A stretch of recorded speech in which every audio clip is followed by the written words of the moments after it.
اعوذ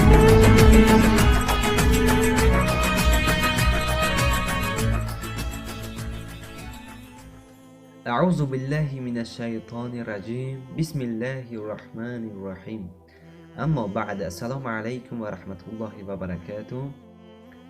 قصه زنی که اطاعت شوهر را میکرد از پروردگار را نمیکرد. مرد زنش را هر وقتا که دعوت به نماز میکرد زنش راضی نمیشد. روز این زن به شوهرش گفت بیا خانه آچه مهمانی رویم.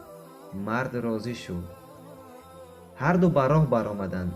در راه آنها از نزد مغازه میگذشتند که این زن گفت بیا از مغازه تحفه خریم تا که دست خالی نرویم.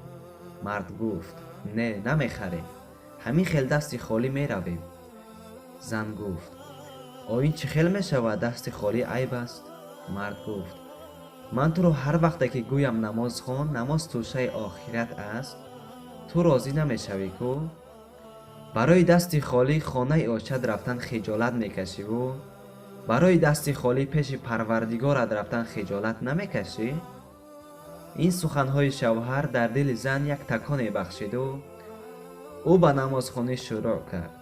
باقی تنصیحت خوب رفتار باشد. خداحافظ. السلام علیکم و رحمت الله و برکاته.